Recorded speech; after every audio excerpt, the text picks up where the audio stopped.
Ever since I was born, my parents completely ignored me. So it's no wonder that I turned out weird. When I got into primary school, a girl asked me when my birthday was, and I responded, "What's a birthday?" The girl looked confused, saying, "It's the day you get presents because you turned 1 year older." I said, "Oh right, I saw that on TV, but my parents don't do that." You see, I was raised by a nanny. She sometimes took me to the playground so I could interact with other kids, but that was rare. Normally, she told me to stay in my room and be quiet, so I never learned how to make friends. Being lonely is incredibly painful, so I was happy when my new classmate Romero approached me inside the school bus, saying, "You look fine, girl, what's your name?" I was too shy to respond, but he kept talking and even asked me out on a date. I said yes, even though he was quite creepy. When we met, he always sat down right next to me, putting his hand on mine. Most girls wouldn't have liked it, but this was my first touch with another human being in years. It felt so good. He even started coming over to my house. And while I just wanted to play games, he often tried to kiss me. But I was only 14 and not ready for anything romantic, so I rejected his attempts. But even without kissing, we became a couple. I didn't mind how creepy he could be. Sometimes he stared at me for minutes without saying a word, but other times he just held my hand and it felt like heaven to me. At age 15, I allowed Romero to stay overnight and sleep in my bed. Maybe you can guess what happened next. I got pregnant and only found out about it when my belly grew bigger. I told Romero about it and he got really angry, screaming, "How stupid do you have to be to get pregnant? My parents are gonna kill me if they find out." I responded, "Don't worry, I will keep it a secret," and Romero finally calmed down. You see, because of my social anxiety, I avoided conflict at all costs. Whenever Romero got angry, I did everything I could to make him stop screaming at me. But I wasn't completely innocent either. I loved the idea of getting a baby. Finally, I would have a best friend, someone I loved and cared about. But while I was cooking myself dinner, my mother noticed my belly and asked, "Are you pregnant?" She hadn't talked to me in months, so this must have shocked her somehow. She called my dad over, and when he saw my belly, he said, "You can't give birth and keep living here. You will give the baby away once it's born." I wanted to say no, but was too afraid and just started crying. What if my baby would be adopted by a family that didn't care about it? No way I would let that happen.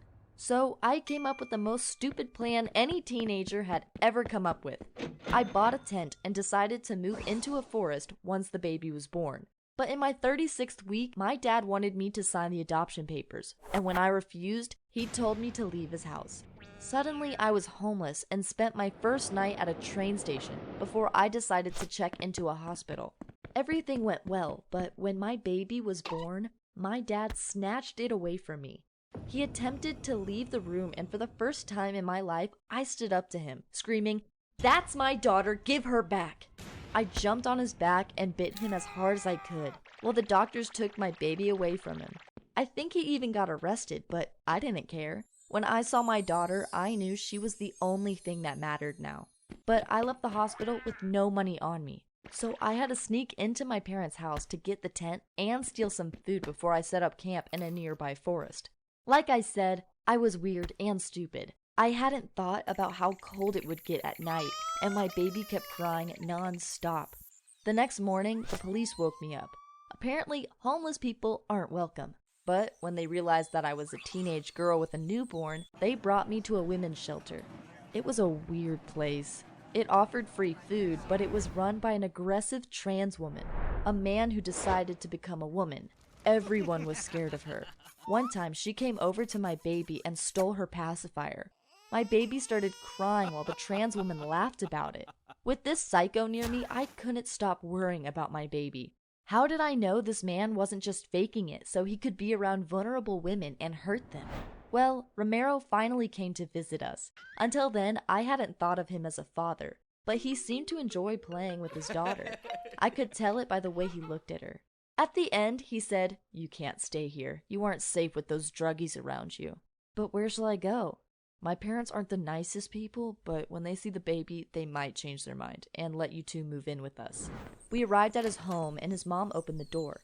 She was a big woman with a scar around her neck. She said, "Who is she?" And Romero responded, I got her pregnant and now she needs a place to stay. You idiot! And who's gonna pay for the baby? Me? Are you freaking insane? You won't have to pay for anything. I will get a job and take care of her financially. Ha! So you drop out of school and become a loser like your dad. Just let her live here for a month. His mom took a look at the baby and said, ugh, no way this thing is gonna move in here.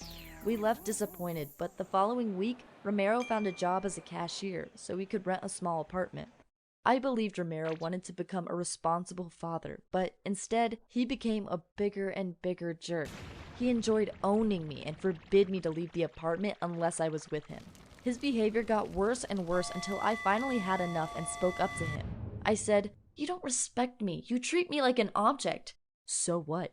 I dropped out of school to take care of you. Show some gratefulness. I had enough, and while he was at work, I applied for several call center jobs because I wanted to become independent.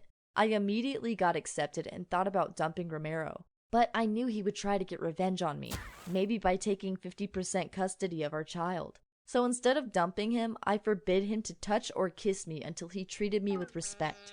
Of course, he went berserk, and after just 3 days, he told me, fine, it's over. I hope both you and your daughter end up on the streets.